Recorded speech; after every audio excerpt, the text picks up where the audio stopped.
ایک شادی شدہ جوڑا ہے، آپس میں اکثر بحث ہو جاتی ہے، لڑائی بھی ہو جاتی ہے۔ ایک اور شادی شدہ جوڑا ہے، وہ کبھی نہیں لڑتے، نہ کوئی بحث وغیرہ ہوتی ہے، دونوں بہت محبت سے رہتے ہیں، ہنسی خوشی۔ آپ کے خیال سے کون سا کپل آپس کے تعلقات میں بہتر ہے؟ ہمیں لگتا ہے کہ وہ جوڑا جو آپس میں بالکل نہیں لڑتے، they are the healthier couple, right? Wrong. اگر آپ کسی بھی کپل کاؤنسلر سے اس کے بارے میں بات کریں تو وہ کہتے ہیں some sort of disagreement is actually healthy. Y?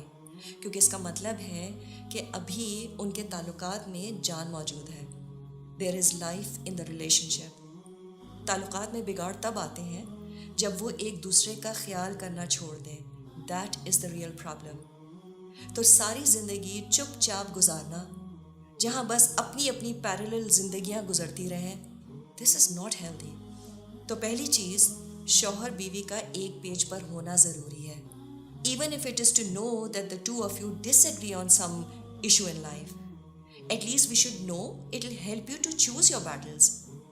So if you are living in close quarters, everyone has to be on the same page. اور اس کے لیے باؤنڈریز بنانی بہت ضروری ہے، کچھ رولز سیٹ کرنے بہت ضروری ہیں، تاکہ دونوں ایک دوسرے کے خلاف کام کرنے کے بجائے جتنا ممکن ہو سکے مل کر ایک ٹیم کی طرح کام کریں۔ اور ہر ٹیم میں چھوٹی موٹی لڑائیاں تو ہوتی ہیں، اٹس فائن۔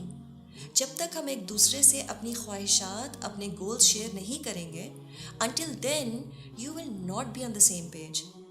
پھر فرام ٹائم ٹو ٹائم اپنی شادی شدہ زندگی کو اسیس کرنا بھی بہت ضروری ہے۔ وہ کون سی باتیں ہیں جو ہم صحیح کر رہے ہیں تاکہ ہم ان کو بڑھائیں، اور کن ایریاز میں ہمیں ابھی بھی کچھ محتاط رہنے کی ضرورت ہے، what are still the no go areas, تاکہ مل کر ان باتوں کا حل نکالنے کی کوشش کی جائے۔ So it's imperative for a healthy couple to have arguments.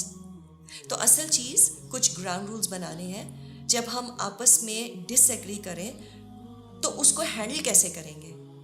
اور اس کا ایک فنڈامنٹل رول یہ ہونا چاہیے کہ ایک وقت میں صرف ایک شخص ناراض ہو سکتا ہے۔ تو اگر بیوی کسی بات پر ہرٹ ہے، let her deescalate her emotions before you voice your own. اگر مرد اپسیٹ ہے then the wife has to hold back her reaction and calm him down. اور پھر بعد میں دونوں بیٹھ کر اس کو ڈسکس ضرور کر لیں۔ So validating each other's anger is very important.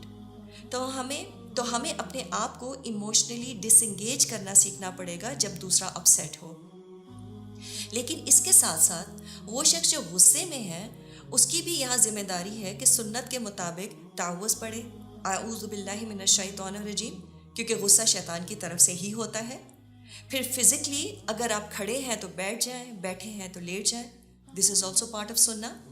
Then you can also try dish associating with the situation by stepping away from that place.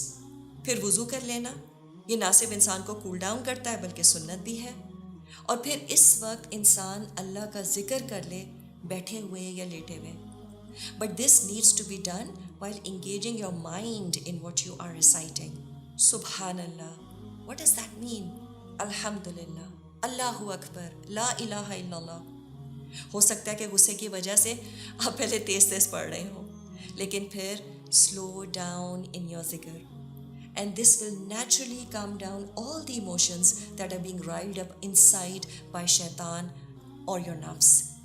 پھر ہم سمجھتے ہیں کہ لوگ ہمارے ذہن پڑھ سکتے ہیں، یہ بات درست نہیں ہے، اور یہ دوسروں سے ایک انریلسٹک ایکسپیکٹیشن ہے۔ تو آپ کیا محسوس کر رہے ہیں، make sure the other person knows. So communicate your expectations, your feelings, what you want from the other person. اگر آپ خوش ہیں وہ بھی بتائیں، اور اگر آپ اداس ہیں وہ بھی بتائیے۔ آپ صلی اللہ علیہ وسلم نے ایک دفعہ عائشہ رضی اللہ عنہا سے فرمایا کہ مجھے پتہ ہوتا ہے کہ تم مجھ سے کب خوش ہو اور کب ناراض۔ تو پہلی چیز یہ کہ آپ نے عائشہ کے ایموشنز کو لمٹ کرنے کی کوشش نہیں کی۔ He allowed her to experience the whole range of emotions. تو وہ رسول اللہ صلی اللہ علیہ وسلم سے خوش بھی ہوتی تھی اور اپسیٹ بھی ہوتی تھی۔ تو ہر شخص کو اجازت ہونی چاہیے کہ وہ اپنے ایموشنز کو ایکسپریس کر سکے، of course within the set boundaries. تو آپ ضرور ایکسپریس کریں۔ If you feel that you are not being loud, اور if you're not being appreciated, let the other person know.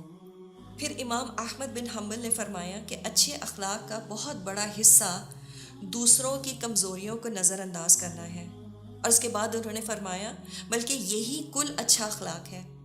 تو جب بھی کسی میں ہمیں انسانی کمزوریاں نظر آئیں، کسی کی آواز بہت اونچی ہے، کچھ لوگوں کی ٹائم مینجمنٹ اچھی نہیں ہوتی، کچھ لوگ بہت زیادہ ٹائڈی نہیں ہوتے، کچھ خراٹے لیتے، یہ آپ کو کتنی ہی بری لگتی ہوں لیکن کیا یہ حرام ہے؟ تو اپنے اسپاؤس کی کمزوریوں کو نظر انداز کریں. And Allah gives us a very powerful incentive to do so. وَلْيَعْفُوا وَلْيَصْفَحُوا، اور انہیں معاف کرنا اور درگزر کرنا چاہیے. اَلَا تُحِبُّونَ أَن يَغْفِرَ اللَّهُ لَكُمْ، کیا تم نہیں چاہتے کہ اللہ تمہیں معاف کر دے؟ اس کا ایک طریقہ یہ ہو سکتا ہے کہ انسان اپنی زندگی کا سب سے بڑا گناہ یاد کر لے، وہ جس پر ہم شدت سے پشیمان ہیں، ہیوج گلٹ. اور جب دوسرے کی چھوٹی چھوٹی باتیں آپ کو اریٹیٹ کرنے لگیں تو آپ اس آیت کا ٹکڑا یاد کر لیں. اَلَا تُحِبُّونَ أَن يَغْفِرَ اللَّهُ لَكُمْ، کیا تم نہیں چاہتے کہ اللہ تمہیں معاف کر دے؟ So make a great precedence with your spouse by overlooking his weakness. We all have heard the saying that charity or sadaqah begins at home. So be extra charitable at home. Be the first to apologize. Show appreciation. Be the first to give gifts. Be the first to forgive. So we need to be a better person at home first before we are a better person outside of our homes.